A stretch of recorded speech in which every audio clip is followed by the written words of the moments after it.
보라 새 것이 되었도다. 심리학자들에 따르면 사람의 습관은 만성화되어 점점 굳어진다고 합니다. 단적인 예로 40세가 넘으면 대체로 입맛과 정치 성향은 바뀌지 않는다고 합니다.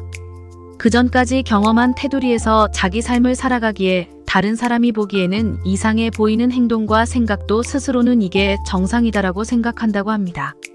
그런데 이런 습관을 깰 수 있는 유일한 방법이 있습니다. 바로 나는 변할 수 있다라는 믿음입니다. 학습 심리학의 창시자 스키너 박사는 대학 시절 파티에 빠져 살다가 정신을 차리고 한 가지 결심을 했습니다. 앞으로는 파티에 갈 시간에 논문을 한 편 쓰고 남는 시간에는 책을 읽겠다.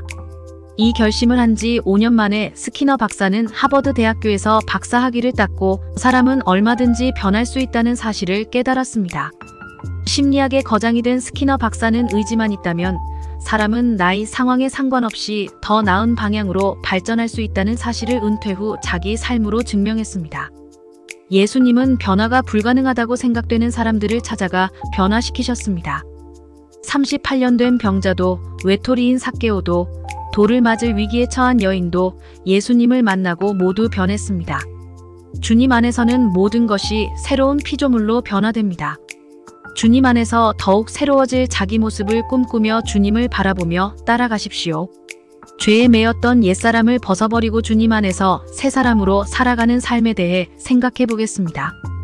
오늘의 말씀 고린도후서 5장 17절 찬송가 421장 550장.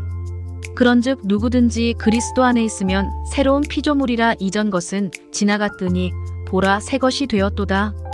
그리스도인은 하나님의 은혜로 구원받은 하나님의 백성입니다. 그래서 하나님을 예배하며 찬양합니다. 그리스도인인 우리는 예배를 통해 하나님을 만나고 말씀과 기도와 찬양으로 하나님께 영광을 돌리며 또 하나님의 크고 놀라우신 은혜와 사랑을 누립니다. 그러나 여전히 세상에서 다시 죄의 종노릇을 할 때가 있습니다. 하나님께 예배할 때와는 다르게 세상 속에서는 다른 사람들과 같이 여전히 죄인의 모습으로 살아가는 것입니다. 어떤 경우에는 그리스도인이 아니라 오히려 세상을 주인으로 섬기는 사람처럼 여겨질 때도 있습니다.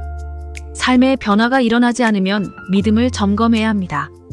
하나님을 만나면 반드시 삶의 변화가 일어나야 합니다.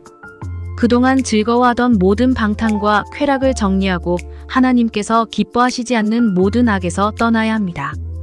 그렇지 않다면 다시 자신을 점검해 보십시오. 우리는 옛사람을 벗고 새사람이 되어야 합니다.